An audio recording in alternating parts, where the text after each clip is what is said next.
अस्सलामुअलैकुम। बेटा मैं अपने नेक्स्ट डिस्कशन लेक्चर के साथ स्टार्ट करने लगा हूँ। हम लोग मई जून 2024 का वेरिएंट 22 सॉल्व कर रहे थे और हमने उसके 5 क्वेश्चंस डिस्कस कर लिए थे। हम स्टार्ट करते हैं बेटा क्वेश्चन नंबर 6 से। अच्छा, ये कहता है methane, nitrogen monoxide and sulphur dioxide are air pollutants. Yes, हमें पता है, हमने पोल्यूशन में ये बहुत डिटेल से पढ़ा है। Describe one adverse effect of higher level of methane in air. Adverse का मतलब नेगेटिव इम्पैक्ट, ठीक है। तो एयर में अगर हो तो क्या होगा बेटा, ये ग्रीन हाउस गैस है, ग्लोबल वार्मिंग लिख सकते हो या एक्सट्रीम क्लाइमेट चेंज लिख दो, ठीक है। ग्लोबल वार्मिंग और दोनों में से कोई एक लिख सकते हो, अच्छी बात है। उसने एक ही पूछा है, एक्सट्रीम क्लाइमेट चेंज। आगे देखें, combustion of fossil fuel that contain sulphur produces sulphur dioxide. Yes, सवाल ये, फॉसिल फ्यूल कहां पर कंबशन किए जाते हैं? पावर स्टेशंस में बेटा, पावर स्टेशंस में फॉसिल फ्यूल बर्न किया जाता है और चिमनीज से क्या बनती है? Sulphur dioxide. आगे देखें क्या बोलता है, describe two strategies to reduce emission of sulphur dioxide from combustion of fossil fuel. तो फॉसिल फ्यूल मैंने फिर कहा कहां बर्न होता है? पावर स्टेशंस के अंदर। तो एक तरीका तो आपको क्लास में पता है, मैंने करवाया था, फ्ल्यू गैस डीसल्फराइजेशन, ठीक है। फ्ल्यू गैस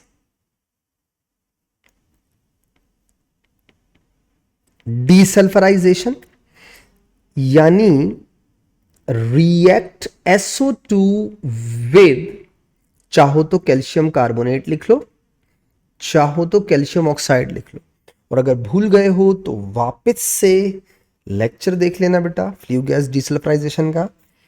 दूसरी स्ट्रेटेजी क्या हो सकती है? ऑल्टरनेटिव फ्यूल यूज कर लो, इसको मत जलाओ, किसी और चीज को जला लो या कोई और सोर्स बना लो पावर स्टेशंस के अंदर, ठीक है। ऑल्टरनेटिव एनर्जी सोर्स यूज कर लो ताकि सल्फर जले ही नहीं। जैसे for example easy solar energy use कर लो। विंड एनर्जी, वो देखा होगा बड़े बड़े पंखे घूमते रहते हैं, आपने दूर से देखे होंगे, वो बड़े बड़े से पंखे घूम रहे होते हैं, सही क्या? सही है, विंड एनर्जी से कर सकते हैं। हाइड्रो एनर्जी या हाइड्रो प्लांट्स जो होते हैं वगैरह वगैरह, ये लगा लो, मतलब ऑल्टरनेट कर लो ताकि सल्फर जले ही नहीं, दैट्स इट। तो कोई भी, तो दो बातें पूछी थी, दो स्ट्रेटजीज पूछी थी, तो हमारे दिमाग में एक तो हमारे पास नॉर्मल है फ्ल्यू गैस डीसल्फराइजेशन, और एक हम ऑल्टरनेटिव जो है ना वो एनर्जी सोर्स यूज कर सकते हैं, जैसे सोलर हो गया, जैसे विंड एनर्जी हो गई, हाइड्रो प्लांट्स वगैरह हो गए, etcetera. Nitrogen monoxide is linked with acid rain, बिल्कुल सही कह रहा है। ऑक्साइड ऑफ नाइट्रोजन क्या बनाते हैं? ऑक्साइड ऑफ नाइट्रोजन से होता क्या है? एसिड रेन क्रिएट होती है और फोटोकेमिकल स्मॉग वगैरह बनता है। This pollutant is present in gases made in car engine. बिल्कुल, स्पार्क, आपको याद होगा ऑक्साइड ऑफ नाइट्रोजन की दो सोर्सेज लिखवाई थी, एक internal spark in car engine जो हम लोग करते हैं मेन मैड, और एक नेचुरल भी सोर्स है लाइटनिंग इन एटमोस्फेयर बेटा। Describe how nitrogen monoxide is removed from these gases. तो मतलब कार में से आपको रिमूव करना है गैसेस को, तो क्या करेंगे? कैटालिटिक कन्वर्टर लगा दें। Include a word equation in your answer. Word equation का मतलब सिंबल नहीं लिखना है, वर्ड लिखना है, वर्डिंग में लिखना है। तो बेटा by use of catalytic converter, by use of catalytic converter. Word बनाने से पहले मैं सिंबल इक्वेशन बना लूं ताकि मैं आपको याद दिलाऊं। कैटालिटिक कन्वर्टर की इक्वेशंस मैंने आपको 3 करवाई हैं, उसमें से एक ये है। कार्बन मोनोऑक्साइड नाइट्रोजन मोनोऑक्साइड के साथ कार्बन डाइऑक्साइड और नाइट्रोजन गैस प्रोड्यूस करती है। इसको वर्डिंग में लिख लो, carbon monoxide oxide of nitrogen carbon dioxide और नाइट्रोजन। वर्ड इक्वेशन हो गई। State 2 other adverse effects of oxides of nitrogen pollutants in air. एक तो फोटोकेमिकल स्मॉग हो गया, NO2 का कंट्रीब्यूशन फोटोकेमिकल स्मॉग में भी होता है। तो फोटो केमिकल स्मॉग। इसके अलावा देखो एसिड रेन क्यों नहीं लिख सकते कि वो ऑलरेडी बता चुका है, तो अब आप एसिड रेन नहीं लिखेंगे ना, वरना मार्क्स नहीं देगा। कोई और एडवर्स इफेक्ट, अगर नाइट्रोजन डाइऑक्साइड या ऑक्साइड ऑफ नाइट्रोजन एयर में ज्यादा हो जाए तो रिस्पायरेटरी सिस्टम खराब हो सकता है, जो जो थ्रोट होता है उसके मसले हो सकते हैं। तो हम रिस्पायरेटरी डिजीज लिख सकते हैं या रिस्पायरेटरी प्रॉब्लम लिख सकते हैं,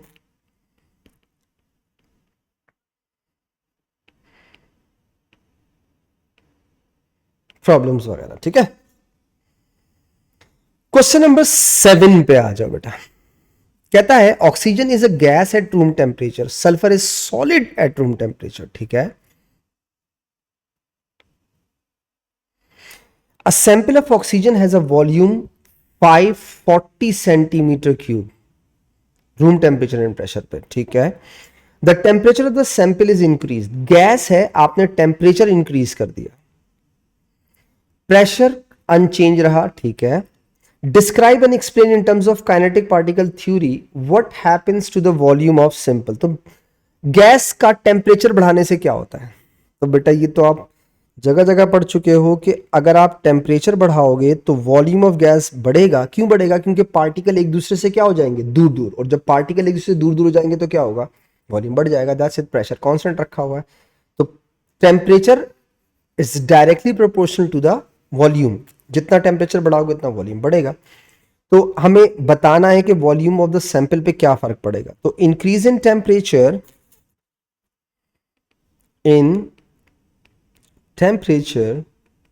will increase the volume of gas। अब पार्टिकल्स के बारे में बोल दो, पार्टिकल्स के लिहाज से एक्सप्लेन कर दो। Because at higher temperature particles are more distant. बेटा ज्यादा दूर दूर हो जाएंगे। Sulphur is gas above 445 degree centigrade. ठीक है, describe the changes in particle separation arrangement and motion when sample of sulphur gas is cool down to room temperature. यानी पहले तो मतलब सुनो, सल्फर गैस है, आप इसे कूल डाउन करते जाएं और इसे रूम टेम्परेचर पे ले आए, यानी सॉलिड बना दें। क्योंकि शुरू में उसने क्या लिखा हुआ है, sulphur is solid at room temperature. तो बताओ चेंजेस क्या आएंगी पार्टिकल्स में। ठीक है, उनकी डिफरेंट। सबसे पहले वो सेपरेशन पूछ रहा है कि सेपरेशन क्या होगा। तो far away particles will come closer. Separation में far away particles will get closer। Arrangement, random arrangement होती है गैसेस के अंदर, और सॉलिड के अंदर रेगुलर अरेंजमेंट होती है। तो from random arrangement to regular arrangement हो जाएगी। तीसरी बात, मोशन, रैंडमली मूव करते हैं from one place to other place, ठीक है, और सॉलिड के अंदर पार्टिकल सिर्फ वाइब्रेट कर रहे होते हैं। तो again from random movement to vibration, बेटा हिलते रहेंगे। Describe diffusion in terms of kinetic particle theory. जब भी बोले काइनेटिक पार्टिकल थ्योरी, इसका मतलब है पार्टिकल्स के लिहाज से बताओ सॉलिड लिक्विड गैस, बस ये मतलब होता है। So simple. तो बेटा डिस्क्राइब डिफ्यूजन किसे कहते हैं? पार्टिकल्स की मूवमेंट को from higher concentration to lower concentration. तो movement of particles from higher concentration to lower concentration। हमने क्लास में इसके एक्सपेरिमेंट भी किए हैं, आपको याद होगा वो जो हमने एक्सपेरिमेंट किए थे अमोनिया और HCl के, और वो इन्वर्टेड जो हम एक वो जार लगाते थे और वाटर लेवल अप डाउन करते थे, वो वाली चीजें, ठीक है। पार्ट डी पे आ जाओ। The symbol for sulfide ion is shown. Complete the table 7.1 about this sulfide ion. Electron, neutron और प्रोटॉन पूछ रहा, तो प्रोटॉन तो 16 ही होंगे, इलेक्ट्रॉन 2 माइनस चार्ज है तो 2 एक्स्ट्रा कर दो, 18 हो गए। न्यूट्रॉन 33 माइनस 16, 17 हो गए। पता नहीं क्यों 3 मार्क्स दिए हैं, वैसे ही मुफ्त के 3 मार्क्स दिए हैं। प्रोटॉन, इलेक्ट्रॉन, न्यूट्रॉन निकालने के मार्क्स, बच्चों वाले सवाल, ठीक है। आगे देखिए बेटा, क्वेश्चन नंबर 8 पे आ जाइए। ऑर्गेनिक का सवाल है। 8.1 figure 8.1 is flow diagram showing information about some organic chemical reaction. याद रखना जरूरी है, ब्यूटन 1 ऑल, ठीक है। आपने इसको KMnO4 से रिएक्ट करवाया तो ऑक्सीडाइजिंग एजेंट है, तो अल्कोहल ऑक्सीडाइज होकर कार्बोक्सिलिक देते हैं, ये कार्बोक्सिलिक एसिड है बेटा। उसके बाद ब्यूटानॉल को इथेनोइक एसिड के साथ रिएक्ट कराया और सल्फ्यूरिक एसिड कैटालिस्ट होता है, तो एस्टर बन जाएगा, एस्टर बी। ब्यूटानॉल है और इथेनोइक है, तो जो एस्टर बनेगा वो होगा ब्यूटाइल इथेनोएट, ब्यूटाइल इथेनोएट, ठीक है। हम अपनी पहले वर्किंग कर लें, फिर देखते हैं वो हमसे क्या पूछता है। एसिड को कार्बोनेट से रिएक्ट करवाया तो बेटा सॉल्ट, वाटर और कार्बन डाइऑक्साइड देगा। अब जरा सोचो, अगर ये ब्यूटानॉल है तो ये ब्यूटानोइक एसिड हो गया, और अगर ये ब्यूटानोइक एसिड है तो आपको जो देगा 3 चीजें वो देगा, सोडियम ब्यूटानोएट देगा, साथ में वाटर देगा और साथ में कार्बन डाइऑक्साइड देगा। तो उसने लिखा हुआ है डी गैस, ई और लिक्विड एफ। लिक्विड एफ हो गया वाटर, गैस हो गई कार्बन डाइऑक्साइड, और डी जो हो गया वो सोडियम ब्यूटानोएट हो गया। आगे आओ, इसी कार्बोक्सिलिक एसिड को आपने इथेनॉल के साथ रिएक्ट करवाया तो फिर से एस्टर बनेगा, बिल्कुल। ये एस्टर क्या होगा, इथेनॉल से इथाइल और बेटा ब्यूटानोइक से ब्यूटानोएट। That's it. अच्छा, इधर अल्कोहल से एस्टर बनाया है और इधर कार्बोक्सिलिक से एस्टर बनाया, बस ये फर्क है। उसके बाद सोडियम हाइड्रोक्साइड से रिएक्ट करवाया तो बेटा सॉल्ट और वाटर देगा, यानी अगेन डी आपका होगा वो सोडियम ब्यूटानोएट होगा और साथ में वाटर होगा। ये हमने अपना सॉल्व कर लिया। अब देखते हैं वो हमसे पूछ क्या रहा है। देखिएगा, पहले हमने अपने तरीके से जो हमें नॉलेज पता थी वो हमने इंप्लीमेंट करके कर लिया। Let's see, draw the displayed formula of compound A. किधर है ए? ब्यूटानॉल। 1 2 3 4 ब्यूट। डिस्प्लेड का मतलब each and every bond have to be shown, अलग अलग हर बॉन्ड को शो करना है।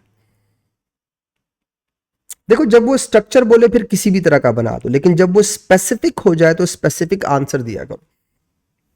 State the name of ester B.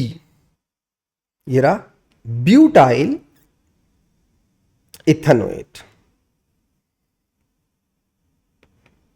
Butyl इथानोएट हो गया, ठीक है, ब्यूटाइल इथानोएट। आगे देखो, state the name of compound C, ये रहा ब्यूटानोइक एसिड।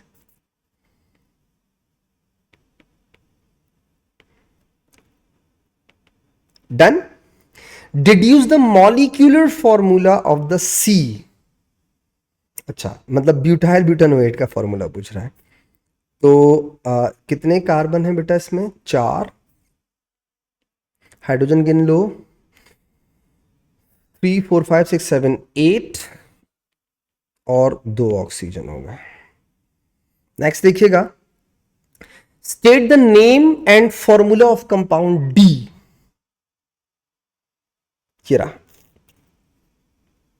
इसके बारे में पूछ रहा है। सोडियम ब्यूटानोएट, नेम में लिखेंगे आप सोडियम ब्यूटानोएट और formula CH3 CH2 CH2 COON।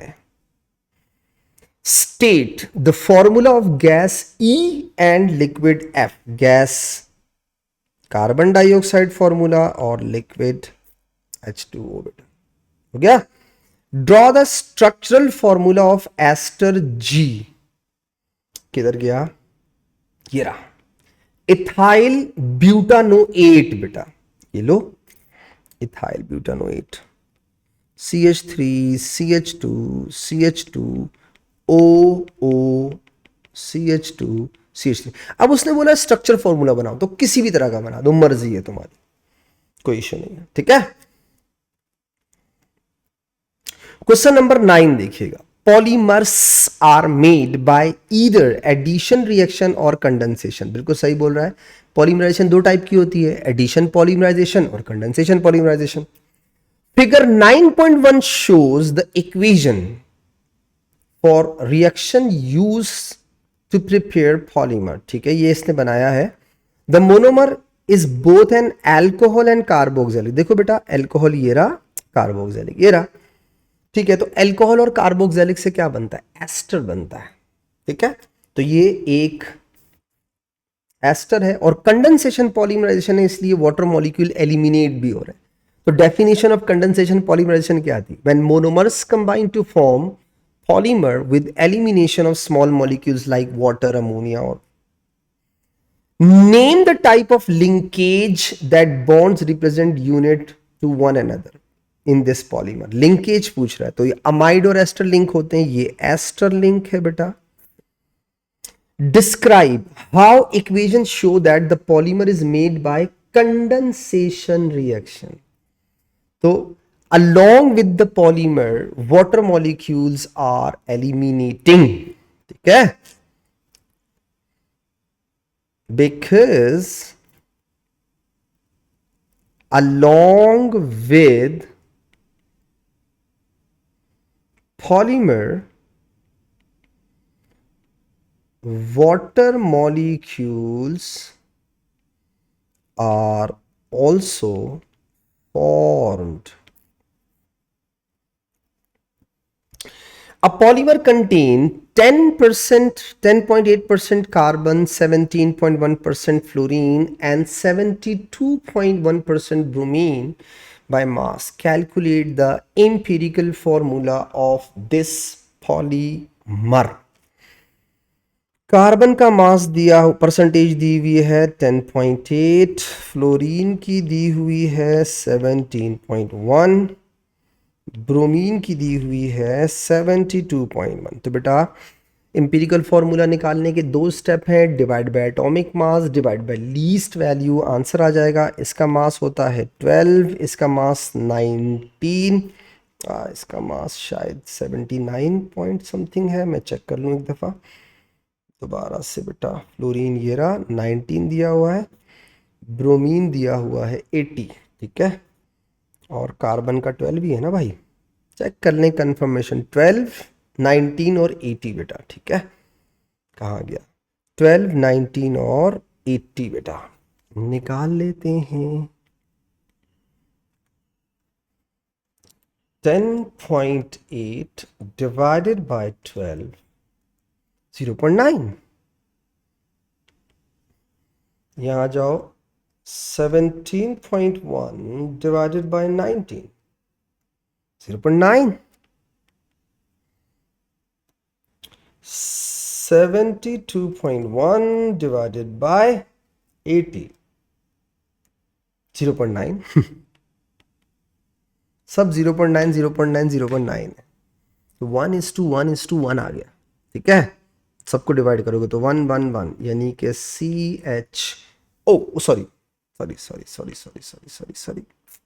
यानी कि CF और Br, ठीक है। तो फ्लोरीन दिया हुआ था, मैं एक दफ़ा फिर रीचेक कर लूँ। फ्लोरीन दिया हुआ है 17.1, कार्बन दिया हुआ है 10.8 और ब्रोमीन दिया हुआ है 72.1। सब सेट है बेटा, आगे चल। पार्ट सी पे आ जा बेटा। Some plastics are made from polymers that are hydrocarbons, इसका मतलब है नॉन बायोडिग्रेडेबल। आगे चलो। एस्टर्स और अमाइड्स जो होते हैं वो हाइड्रोलाइज होते हैं, बायोडिग्रेडेबल होते हैं, can be broken down into simple monomers या सिंपलर सब्सटेंसेस। उसके बाद वो कहता है there are many environmental challenges caused by plastic. बिल्कुल सही कह रहा है, पोल्यूशन है ना। Explain why there is an accumulation of plastics in oceans, क्यों है ये ओशंस के अंदर और ख़त्म क्यों नहीं हो जाती।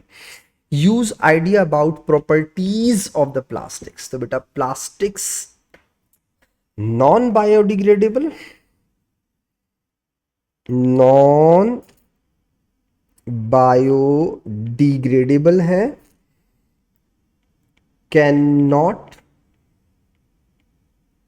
हाइड्रोलाइज इन वाटर, सीधे पोल्यूशन क्रिएट कर रहे हैं और नहीं हट रहे वहां से। Explain why disposal of plastics cause an environmental challenge. अब देखो कितनी सिंपल सी बात, आपको मैं बोलूं यार प्लास्टिक्स नॉन बायोडिग्रेडेबल हैं, अब इन्हें डिस्पोज करने से क्या नुकसान हो जाएगा। तो देखो जब आप उन्हें जलाओगे तो क्या प्रोड्यूस होगा, कार्बन डाइऑक्साइड, कार्बन मोनोऑक्साइड और टॉक्सिक गैसेस प्रोड्यूस होंगी।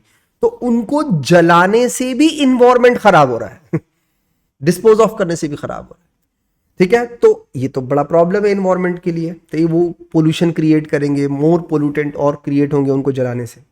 एक तरीका और है, आप इन्हें जलाओ मत, आप इन्हें जमीन में दफना दो, तो आपकी जो लैंड है वो आहिस्ता आहिस्ता फिलअप होती जाएगी। आपको एक्स्ट्रा लैंड चाहिए होगी इसको दफनाने के लिए, दबाने के लिए, ठीक है। तो लैंडफिल साइट इंक्रीज हो जाएंगी आपकी, और ज्यादा बढ़ जाएंगी बेटा। और बर्निंग के साथ वो हो जाएगा। तो 2 मार्क्स का है तो 2 बातें लिख सकते हैं। पहली लिख दें बेटा, अगर आप कंबस्शन से डिस्पोज करेंगे तो combustion will produce toxic gases, एक प्रॉब्लम हो गई। दूसरी बात, अगर आप इसको दफना दें, मत जलाएं, तो बेटा लैंडफिल साइट्स